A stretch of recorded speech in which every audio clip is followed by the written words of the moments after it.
Қайырлы күн, қымбатты достар. Бүгін мен сіздермен өзімнің бір оқиғамен бөліскелі отырмын. Мен Гербалаевқа қалай келдім? Жалпы менің тұрмысқа шыққаныма 10 жылдан аса уақыт болды. Осы уақыт аралығында мен дүниеге 3 бала алып келдім. Сонымен қатар өте үлкен салмақ тастадым. 60 килограмм салмақпен келіп, 10 жылдың ішінде менде 50 килограмм ғана салмақ қалды. Бұл әрине дүниеге бала әкелумен, өмірдің өзгеруімен, тұрмыстық жағдайдың өзгеруімен тікелей байланысты болды. Яғни 3 баланы дүниеге әкелген сәтте бойдағы витаминдердің барлығын, дәрумендердің барлығын бала өзіне тартып алады. Оны қайта қалпына келтірмеген жағдайда үлкен салмақ тастаулар болады. Бұл медицина тілінде осылай аталады. Ал негізгі себебін мен жақын арада ғана білдім. Яғни психосоматикалық жолмен анықтадым. Өзіме трансформация жасау барысында түпкі себебін анықтап, оған трансформация жасадым. Жалпы мен осы Тараз қаласына келген сәттен бастап, мен қаланы жалпы қабылдай алмаған екенмін. Қаланың өзін, адамдарын, табиғатын, суын, ауасын, тіпті тағамдарын да қабылдай алмаған екенмін. Ең қызығы, қарапайым еттің өзін мен осы қаладан сатып алынған еттерді жей алмайтынмын. Дәмі маған мүлде ұнамады. Сондықтан 10 жыл бойы мен етті өзімнің туған ауылымнан Ақсу-Жабағылыдан тапсырыс беріп, сол жақтан алдырып жеп отырдым.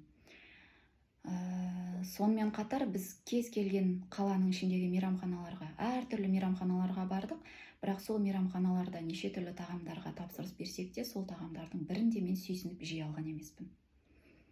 Ешқайсысы бірде-біреуін тамсанып, жақсы көріп жеген тамақ менде болған жоқ. Бұл да осы қаланы қабылдай алмаудың бір себебі шығар деп ойлаймын. Содан кейін осы жақын арада, осыдан 1 айдай бұрын, осы мәселеге байланысты трансформация жасадым. Трансформацияның түпкі себебі, осы мәселенің түпкі себебі ол мен дүниеге келмей тұрған кезде, тіпті әкемнің белінде жатқан сәттен бастап, әкемнің эмоцияларымен, сезімдерімен тікелей байланысты болған екен. Трансформацияны мен ұйықтар алдында жасадым. Ұйықтап, ұйқыдан оянған кезде трансформация ең қызығы өз жұмысын жасай бастады. Күйеуім таңертең ұйқыдан оятып, мені таңғы асқа шақырды.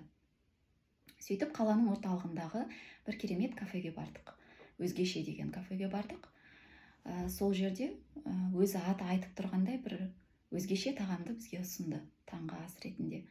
Ол дұрыс тамақтанумен байланысты, ешқандай майсыз қуырылған тағам, және де ішінде тұзы, қанты көп емес, қант мүлде қолданылмаған осындай керемет тағамды бізге ұсынды. Тағамның түрі де, түсі де, иісі де, дәмі де маған қатты ұнады. Сол тағамды сүйсініп жей алдым. Содан бірден маған ой келді. Мен неге салмақ қоса алмаймын? Демек, мен дұрыс тамақтанбаймын. Мен ағзама қажетті тағамдарды ала алмаймын. Ағзаға қажетті дәрумендерді мен толықтырып жүрген жоқпын деген ой келді. Сол күні, дәл сол күні ойыма бір кісі сап ете қалды. Яғни осы Гербалаевта жұмыс істейтін бір кісі сап ете қалды. Сосын сол кісіге хабарластым. Ол кісі маған сол сәтте 1-2 сағаттың көлемінде үйге келді бірдестен. Сөйтіп менің салмағымды өлшеп, салмағым мен бойымды өлшеді, арнайы аппаратқа тұрғызып, ағзадағы судың мөлшерін, майдың мөлшерін, тағы да басқа нәрселердің барлығын өлшеді. Ең қызығы, менің салмағым 50 килограмм, бойым 180 болды.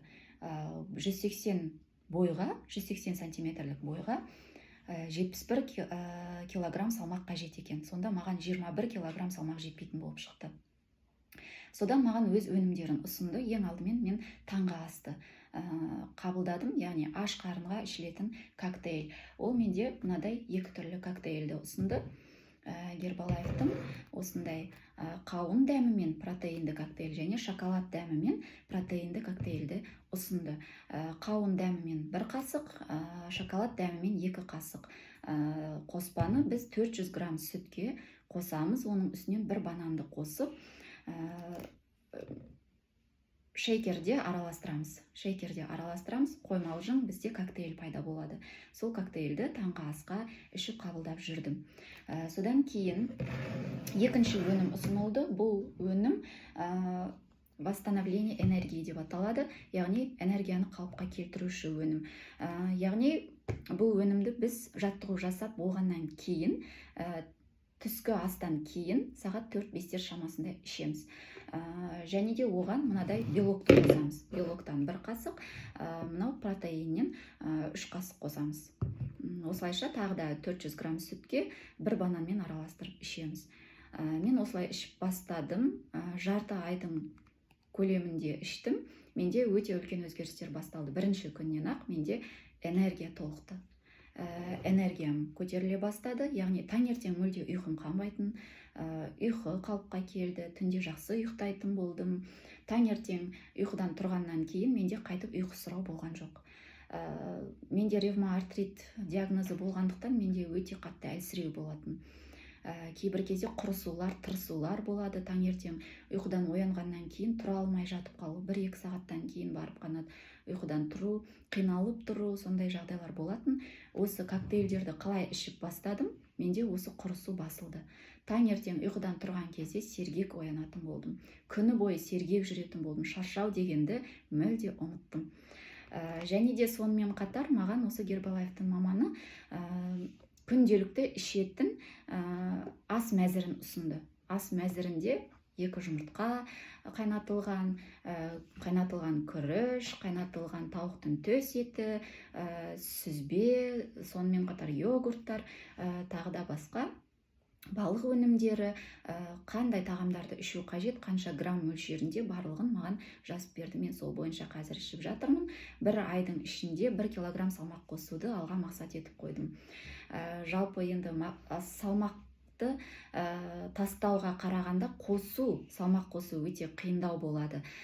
Сол себепті де арасында үзіп алған, бөліп алған кездерім болды, коктейлді қабылдай алмаған кездер, яғни тұрмыстық жағдайларға байланысты, қаладан кетіп қалу себебіне байланысты сондай жағдайлар болды. Бірақ дегенмен де маған өте ұнап жатыр, өйткені көңіл күйім өте жақсы, энергия бар, күш бар.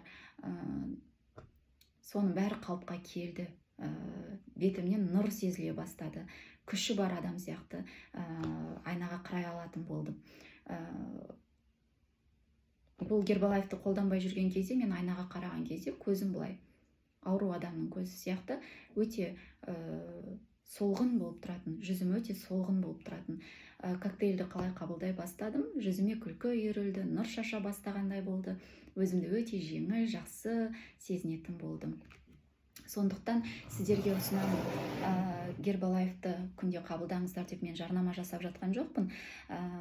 Ең бастысы өздеріңізге көңіл бөліңіздер. Өз денсаулықтарыңызға көңіл бөліңіздер.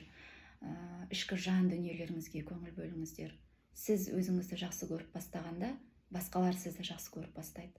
Сіз өзіңізді сыйлап бастағанда, басқалар сізді сыйлап бастайды. Сіз өзгеріп бастаған кезде, бүкіл әлем өзгеріп бастайды. Осыған мән беріңіздер. Біз өзімізді жақсы көру деген кезде, көбінесе сыртқы өне бойымызға көбірек көңіл бөлеміз де, ішкі жан дүниеге қарамаймыз. Салондарға барып, әртүрлі процедуралар қабылдаймыз.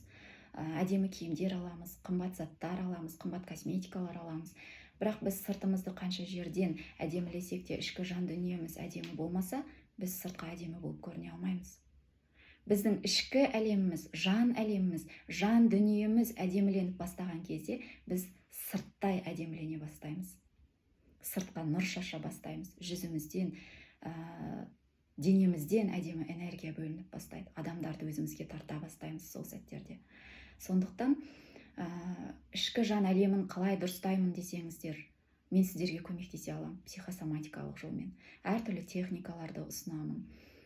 Өмірді дұрыс сүрудің формулаларын ұсына аламын. Мен миллиондарға сатып алған сабақтарды сіздерге тегінге беремін деп айтсам да болады. Сондықтан ішкі жан әлемдеріңізге мән беріңіздер. Ішкі жан әлемдеріңіздің жараларын емдеңіздер. Ішкі жан әлеміндегі әртүрлі қиын, жазылмай қалған, шешімін таппай қалған сезімдерді қалыпқа келтіріңіздер. Сонда сіздердің өмірлеріңізде, айналаларыңызда өзгеретін болады. Екіншіден, денсаулыққа мән беріңіздер. Ерте жатыңыздар, ерте тұрыңыздар, денсаулыққа пайдалы өнімдерді қабылдаңыздар. денсаулықтарыңызды дұрыстаңыздар. Денсаулық неге бұзылады? Өйткені біздің жан әлеміміз таза болмаған кезде, жан әлемімізде реттелмей қалған сезімдер болған кезде, көміп тастаған, тығып тастаған, сыртқа шығарылмаған сезімдер жатқан кезде біздің денсаулығымыз дұрыс болмайды. Осыған мән берейік. Біз жан әлемімізді дұрыстаған кезде денсаулықта, қарым-қатынаста, ақшамен де, сыртқы ортамен де бәрімен қарым-қатынасымыз дұрысталатын болады.